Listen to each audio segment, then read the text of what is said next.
Você já percebeu como a vida espiritual vai ficando morna sem que a gente note? É quase imperceptível.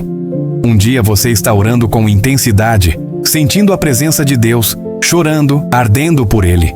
E de repente, meses depois, você percebe que sua fé virou apenas uma rotina silenciosa. Nada muda, nada mexe, nada toca. E você tenta justificar dizendo, é só uma fase. Mas lá dentro, você sabe que algo se perdeu. Lembra quando sua fé era viva? Quando o Espírito Santo parecia conversar com você em cada detalhe. Quando uma simples leitura bíblica já te quebrava por dentro. Pois é, o que aconteceu com esse você? A verdade que quase ninguém admite é dura. O problema não é Deus estar longe. É você ter se acostumado ao silêncio. Você ora, mas não sente nada. Busca, mas não encontra. Não porque ele se escondeu, mas porque a alma ficou anestesiada. A rotina, o cansaço, o barulho, a pressa, tudo isso vai matando lentamente a sensibilidade espiritual. E o mais perigoso? Você aprende a conviver com isso. Aprende a viver com pouco. Começa a chamar de normal aquilo que é na verdade um alerta.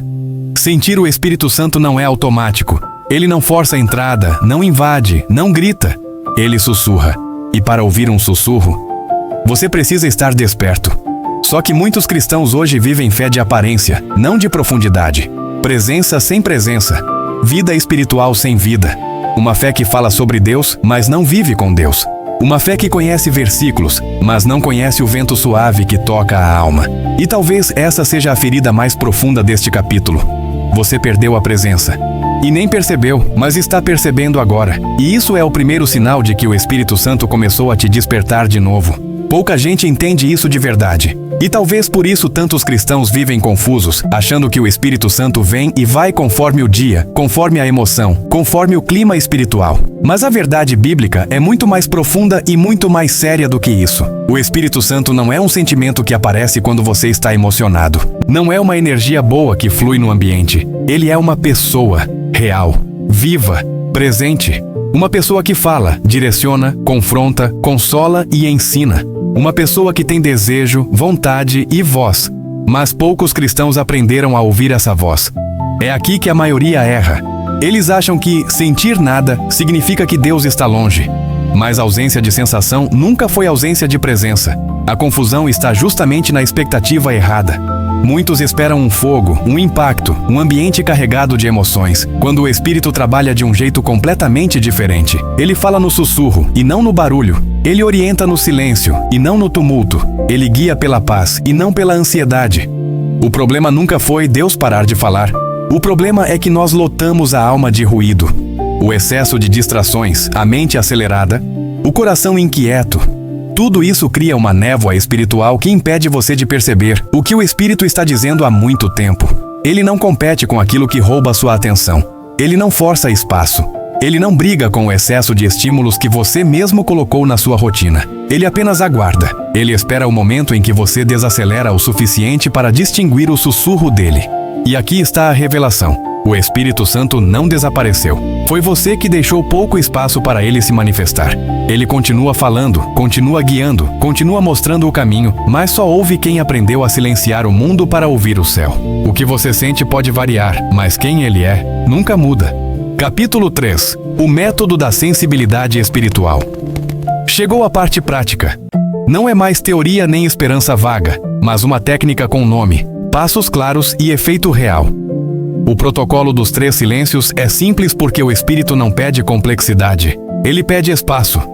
E espaço se cria com disciplina curta e contínua. Primeiro vem o silêncio do corpo. Durante meio minuto, ajeite sua postura como quem honra a presença de Deus. Respire fundo, lentamente, como quem solta o peso do dia. A intenção é avisar ao seu corpo que o modo de alerta terminou. A neurociência mostra que a respiração profunda reduz a agitação interna e abre caminho para a escuta espiritual. Depois vem o silêncio da mente. Durante o mesmo intervalo, aceite que pensamentos apareçam, mas não lute contra eles.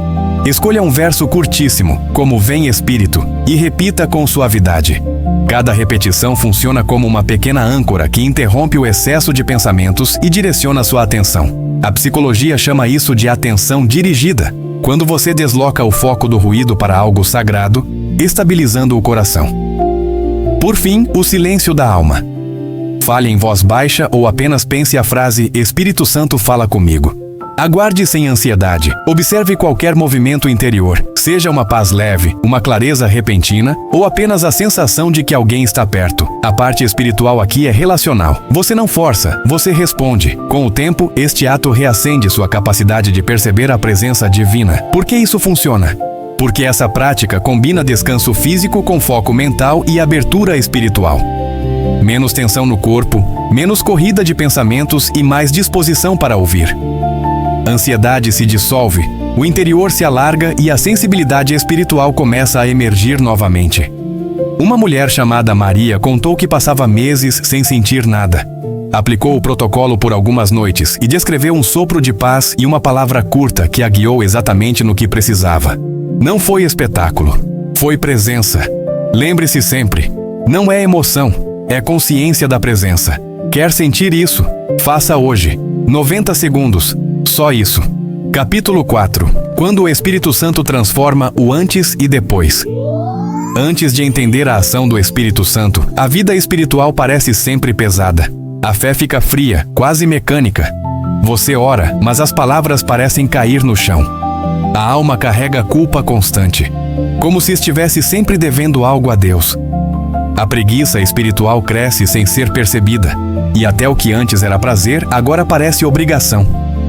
A ansiedade domina os pensamentos e o medo define decisões. É um ciclo silencioso que muitos vivem, mas poucos admitem.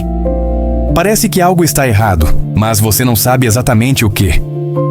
E o mais doloroso é sentir que já teve mais de Deus do que tem agora. Como se tivesse perdido algo precioso no caminho. A vida vai ficando cinza, automática, sem direção. Mas quando o Espírito Santo começa a transformar, tudo muda de lugar. Não de forma dramática ou barulhenta, mas de forma profunda e quase invisível. A primeira mudança é a direção. De repente, você sabe para onde ir. Há uma clareza suave, como se os caminhos começassem a se alinhar. Depois vem a paz. Não aquela paz emocional que dura minutos, mas uma paz profunda que permanece mesmo em dias difíceis.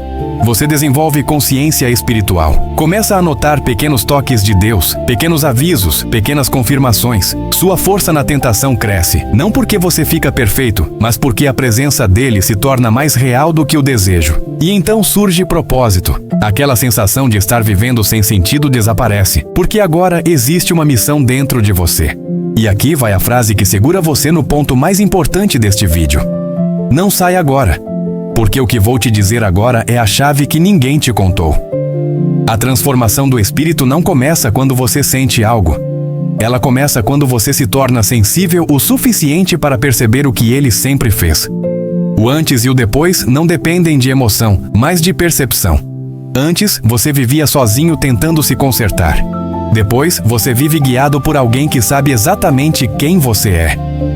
O Espírito Santo não conserta apenas sua vida, ele redefine sua história. Quer saber a parte mais forte sobre isso? Ela continua no próximo capítulo. Quer seguir? Então vem comigo. Capítulo 5. A identidade selada e o chamado suave. Se você chegou até aqui, não foi por acaso. Isso já é, por si só, um sinal espiritual. A maioria das pessoas desiste no meio do caminho, perde o foco, pula para outro vídeo, foge da profundidade. Mas você não. Você permaneceu. E essa permanência revela algo sobre a sua identidade que talvez você ainda não tenha percebido.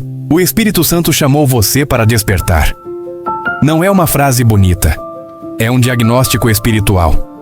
Há algo dentro de você que se recusa a aceitar uma fé morna, uma vida superficial, uma relação com Deus que se resume a costume e rotina. Há uma inquietação santa dentro de você, e essa inquietação é uma prova de que o Espírito está movendo sua alma para algo maior. Você não é alguém tentando sentir Deus. Você é alguém sendo guiado por Ele. Essa é a diferença entre quem vive correndo atrás de experiências e quem vive caminhando na presença. Sua identidade não é insegura, instável ou fraca. Sua identidade é selada. Selada pelo Espírito que habita em você. Selada pela voz que insiste em te despertar. Selada pelo propósito que Deus colocou em seu espírito, mesmo quando você achava que estava vazio. E é por isso que este capítulo é tão importante, porque identidade sempre vem antes de transformação. Quando você entende quem você é, você entende quem te guia. Agora, aqui vai uma única ação. Apenas uma. Hoje à noite faça o protocolo dos 3 silêncios. Só isso. Não complique, não aumente nada, não transforme em ritual pesado. Apenas separe 90 segundos. Corpo em silêncio. Mente em silêncio. Alma em silêncio. E observe. Apenas observe o que começa a se mover dentro de você. O Espírito Santo não precisa de horas para falar. Ele precisa de espaço. E você acabou de aprender a criar esse espaço. Fecho com isso. Você não está apenas ouvindo um vídeo. Você está respondendo a um chamado. E o chamado não é para sentir mais. É para viver desperto. O resto, o Espírito faz.